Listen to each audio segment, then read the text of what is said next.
Hello everyone, welcome back to Trading with MS. This is episode number 5. You can say episode number 4 का continuation है। Last episode में हमने सीखा था कि हम कैसे इन्वेस्टमेंट करें, किसी कंपनी को कैसे फाइंड आउट करें एंड ये पता करें कि ये कंपनी अच्छी है हमारे लिए इन्वेस्टमेंट के लिए। लेकिन आपने एक चीज़ नोटिस की होगी कि मैंने वहाँ पे सारी आइडियल कंडीशन आपको बताई थी कि कौन सी हमें चीज़ें देखनी है एंड अगर उनमें से कोई चीज़ फॉलो नहीं होती है तो हमें उस कंपनी में इन्वेस्टमेंट नहीं करना है। लेकिन आपको ये चीज़ भी ध्यान रखना है कि कभी भी हमें ऐसी आइडियल कंपनी नहीं मिलने वाली। हर एक कंपनी के प्लस एंड माइनस पॉइंट होते हैं एंड आपने नोटिस भी किया होगा कि जैसे कि मैंने लास्ट वीडियो में रिलायंस कंपनी का आपको एग्जाम्पल दिया था तो वहाँ पर भी हमें कुछ पॉइंट नेगेटिव मिले थे। तो क्या हमें उन पॉइंट को कंसिडर करना है या फिर नहीं, क्या हमें रिलायंस में इन्वेस्टमेंट करना चाहिए या फिर नहीं, तो इस चीज़ को आज हम क्लियरली समझेंगे। आज के इस वीडियो में मैं आपको एक्सप्लेन करूंगा उन पैरामीटर्स के बारे में जिनका सही होना ज़रूरी है इन्वेस्टमेंट के लिए। अगर इन पैरामीटर्स में आपको कुछ गड़बड़ लगे या फिर नॉर्मल वैल्यू से दूर है तो आपको उन कंपनियों में इन्वेस्टमेंट बिल्कुल नहीं करना है। एंड कौन सा ऐसा पैरामीटर है जिनको आप इग्नोर मार सकते हो, अगर उनमें आपको गड़बड़ लगती भी है, नॉर्मल वैल्यू से दूर भी है, तो आप कहीं ना कहीं वहाँ पे कॉम्प्रोमाइज़ कर सकते हो, क्योंकि ज़्यादातर ऐसी चीज़ें आपको इन्वेस्टमेंट में इफेक्ट नहीं करती है। तो उन सारे पैरामीटर के बारे में अभी हम डिस्कस करते हैं। तो मैंने लास्ट वीडियो में आपको किसके बारे में बताया था। फर्स्ट चीज़ थी जिसको हम बोलते हैं पी रेशियो, सेकेंड था पीबी रेशियो एंड थर्ड था फाइनेंशियल स्टेटमेंट। जो भी हमारी कंपनी है उसका फाइनेंशियल स्टेटमेंट क्या बोल रहा है। तो यहाँ पे देखो, सबसे पहला रूल बनाओ, कोई भी कंपनी रहने दो, चाहे वो निफ्टी 50 के अंदर हो या फिर निफ्टी 50 के बाहर हो, उस कंपनी का P ratio and PB ratio ये नॉर्मल वैल्यू पे रहना ही चाहिए। एंड नॉर्मल वैल्यू क्या है, कोई नंबर नहीं है, 1 2 3 नहीं है, बल्कि उसके सेक्टर के साथ कंपैरिजन करना है। हमेशा उस कंपनी का पी रेशियो सेक्टर के वैल्यू के या तो बराबर होना चाहिए या फिर उससे कम होना चाहिए। सेम पीबी का उसके सेक्टर पीबी रेशियो से या तो बराबर होना चाहिए या फिर उससे कम होना चाहिए। इन दो के साथ हम कोई कॉम्प्रोमाइज़ नहीं कर सकते। अगर यहाँ पे आपको लगता है कि नहीं इसका P and PB ratio sector value से ज़्यादा है तो उस कंपनी में तो आपको इन्वेस्टमेंट करना ही नहीं है। आपको यहाँ पे ये दोनों रेशियो हमेशा आइदर इक्वल और लेस देन डेट वैल्यू चाहिए। लेकिन हम एक जगह कॉम्प्रोमाइज़ कर सकते हैं, वो आता है फाइनेंशियल स्टेटमेंट। जैसे कि आपने लास्ट वीडियो अगर देखा है तो आपको पता है कि फाइनेंशियल स्टेटमेंट में आपको 3-4 चीज़ें देखनी होती है। तो उनमें से आप 2 चीज़ें सीधा इग्नोर मार सकते हो। अगर आपको वहाँ पे ग्रीन फ्लैग नहीं दिख रहा है, कुछ पॉजिटिव नहीं दिख रहा है, तो भी उसको कंसिडर नहीं करोगे तो चलेगा। तो अब मैं आपको बताता हूँ ऐसी कौन सी चीज़ें हैं जिनको आपको कंसिडर करना ही करना है फाइनेंशियल स्टेटमेंट के अंदर भी। तो सबसे पहला आता है, वो आता है कंपनी के असेट्स। अगर आपको लगता है कि कंपनी के असेट्स कंटिन्यूसली हर साल इंक्रीज़ हो रहे हैं, ये मैटर नहीं करता है कि कितने वैल्यू से इंक्रीज़ हो रहे हैं। अगर ग्रेजुअली इंक्रीज़ हो रहे हैं या फिर मान लो अगर डिक्रीज़ भी हो रहे हैं तो एक सडन फॉल नहीं आ रहा है। अगर प्रीवियस ईयर में आपको दिखता है 10 CR के असेट्स, तो ऐसा ना हो कि नेक्स्ट ईयर सीधा ये 1 CR आ जाए। अगर 10 CR से 9 CR आया तो भी चलता है, इसको हम कंसिडर कर सकते हैं, क्योंकि एक 1 CR कम हुआ है तो ये कोई सिग्निफिकेंट वैल्यू नहीं आएगा, क्योंकि अगले साल हो सकता है ये 9 CR से सीधा 11 CR चला जाए। CR मतलब मैं करोड़ की बात कर रहा हूँ। लेकिन अगर ये इंक्रीजिंग पैटर्न में है असेट्स तो सबसे अच्छी बात है। या फिर अगर ये इक्वल भी आ रहा है तो भी आपको चलता है। तो असेट्स अगर आपको डाउनफॉल में दिखता है, यहाँ पे मैं कलर चेंज करता हूँ, अगर आपको लगता है कि असेट्स का वैल्यू कंटिन्यूस डिक्रीज हो रहा है एवरी ईयर, तो आपको उस कंपनी में इन्वेस्टमेंट नहीं करना है। असेट्स हमेशा ऊपर की साइड होने चाहिए। सेकेंड पॉइंट जो आपको देखना है वो देखना है कंपनी की लाइबिलिटीज़। हर साल कंपनी की लाइबिलिटीज़ या तो अगर मान लो इक्वल रह रही है, प्रीवियस ईयर भी 100 CR थी, नेक्स्ट ईयर भी मान के चलो 100 CR या फिर 105 CR 105 CR का कोई ज़्यादा बड़ा सिग्निफिकेंट चेंज नहीं है, तो या तो ये इक्वल रह रही है या फिर डाउन जा रही है। यानी कि हर साल लाइबिलिटीज़ कंपनी के ऊपर कम हो रही है। प्रीवियस ईयर 100 CR था तो नेक्स्ट ईयर हो सकता है 90 CR हो, उसके बाद 80 CR हो, तो ये चलता है। एंड लाइबिलिटीज़ मतलब क्या होता है, मैंने आपको प्रीवियस वीडियो में बताया है कि वो ऐसी चीज़ें जो कंपनी का पैसा निकाल के लेके जाती है।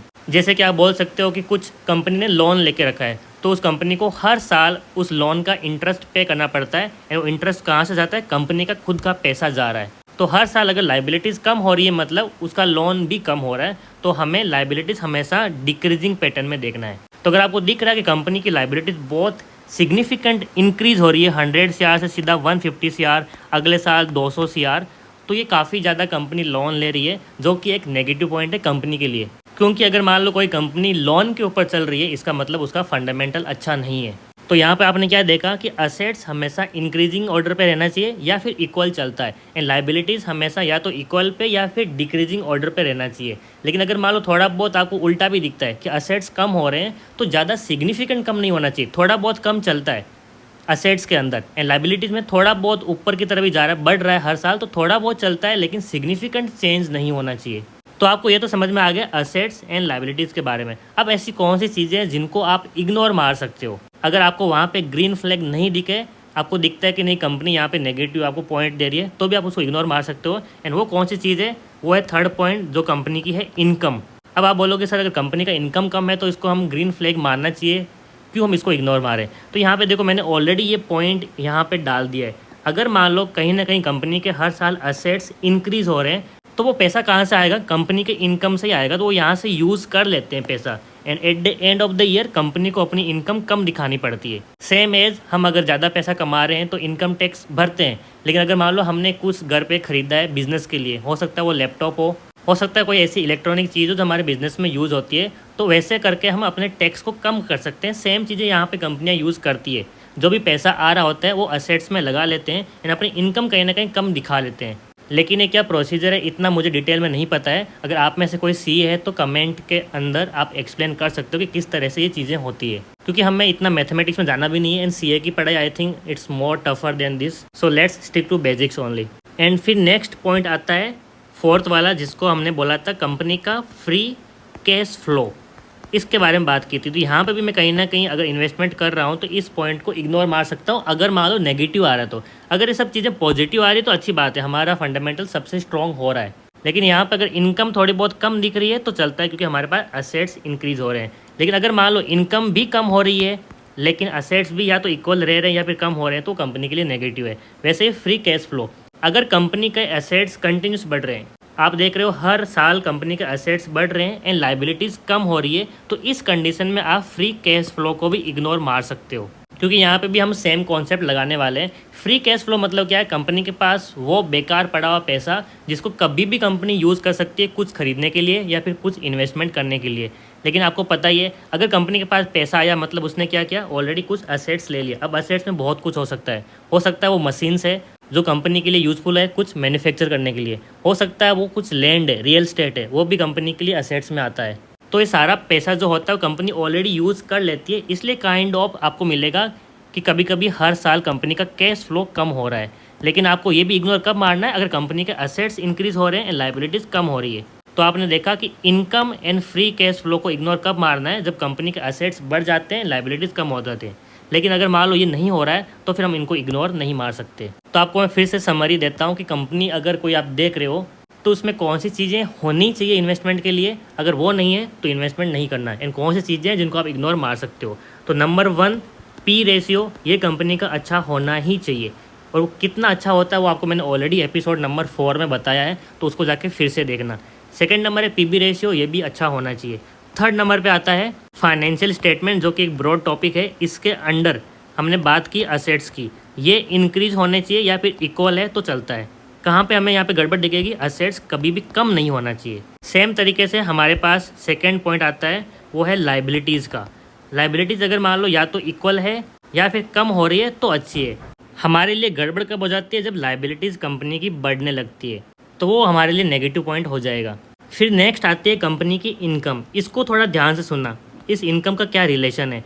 अगर कंपनी के असेट्स बढ़ रहे हैं, लाइबिलिटीज़ कम हो रही है, तो इस कंडीशन में अगर कंपनी की इनकम कम होती है तो उसको हम इग्नोर मार सकते हैं। फिर से सुनना, कंपनी की अगर इनकम कम है लेकिन आपने देखा कि असेट्स हर साल बढ़ रहे हैं, लाइबिलिटीज़ कम हो रही है, तो इस कंडीशन आप इनकम को इग्नोर मार सकते हो। एंड लास्ट पॉइंट है फ्री कैश फ्लो। इसको आप कब इग्नोर मारोगे? सेम चीज़, अगर कंपनी के असेट्स बढ़ रहे हैं एंड लाइबिलिटीज़ कम हो रही है, तो इस कंडीशन में आप फ्री कैश फ्लो को भी इग्नोर मार सकते हो अगर ये डिक्रीज हो रहा था। लेकिन अगर मान लो असेट्स भी बढ़ रहे हैं, लाइबिलिटीज़ भी कम हो रही है एंड फ्री कैश फ्लो भी बढ़ रहा है, तो ये हमारे लिए आइडियल कंडीशन होगी इन्वेस्टमेंट के लिए। सेम चीज़ इनकम के लिए, अगर इनकम हर साल बढ़ी रही है इनके साथ में, तो फिर ये हमारे लिए आइडियल कंडीशन होगी। इससे बेस्ट कंपनी में कोई मिल नहीं सकती। लेकिन ऐसा रेयरली मिलता है आपको कि वहाँ पे कंपनी 100% आइडियल बन रही हो, तो ऐसी कंडीशन में आपको income and free cash flow को इग्नोर मार सकते हो। एंड क्राइटेरिया क्या है जो मैंने अभी आपको ऊपर बताया है। एंड ये एपिसोड मैंने कंटिन्यूशन क्यों किया एपिसोड नंबर 4 का, क्योंकि मुझे बहुत सारे डाउट आए थे अपने फ्रेंड्स से या फिर सब्सक्राइबर जो मेरे से पर्सनली जुड़े हुए हैं कि आपने जो बताया था वो एक आइडियल कंडीशन हो गई एंड उसके हिसाब से हम रिलायंस में एट दिस मोमेंट इन्वेस्टमेंट नहीं कर सकते। लेकिन रिलायंस कंपनी का तो मार्केट कैप काफ़ी अच्छा है एंड कंटिन्यूस ग्रोइंग कंपनी है, तो इसमें हम इन्वेस्टमेंट कैसे करें क्योंकि आपके पॉइंट्स के हिसाब से तो नहीं कर सकते। तो वो करेक्ट है क्योंकि वो सारे पॉइंट आइडियल थे एंड आज जो मैंने आपको बताए हैं इन चीज़ों को कंसीडर करो, क्योंकि इस आपने देखा होगा कि रिलायंस का कहीं ना कहीं फ्री कैश फ्लो कम था, इनकम थोड़ी बहुत कम आ रही थी, लेकिन आपने देखे असेट्स कंटिन्यूस बढ़ रहे थे, लाइबिलिटीज़ में इतना बड़ा ऊपर की तरफ नहीं आ रहे थे, यानी कि लाइबिलिटी या तो कांस्टेंट रह रही थी या फिर कम हो रही थी। तो इस कंडीशन में हम income and free cash flow को इग्नोर मार सकते हैं एंड रिलायंस में इन्वेस्टमेंट कर सकते हैं। लेकिन ये मैंने आपको एनालिसिस करके दिया है, ये कोई रिकमेंडेशन नहीं है। आपके पास जितने भी कंपनियों के नाम हैं आप उन कंपनियों को जिस तरह से मैंने बताया उस तरह से एनालाइज करो। एंड वेबसाइट कौन सी है मैंने आपको ऑलरेडी बताया है कि आप टिकर टेप वेबसाइट पे जाओ एंड वहाँ पे एनालाइज करो। वेबसाइट बिल्कुल फ्री है, कोई ये प्रमोशन नहीं है, मैं खुद पर्सनली यूज़ करता हूँ इसलिए आपको बता रहा हूँ। सो आई थिंक मैंने आपका ये टॉपिक अभी क्लियर कर दिया है कि किस तरह से हम इन्वेस्टमेंट कर सकते हैं या फिर किस तरह से कंपनी को फाइंड आउट करें जो हमारे लिए बेस्ट होती है इन्वेस्टमेंट के लिए।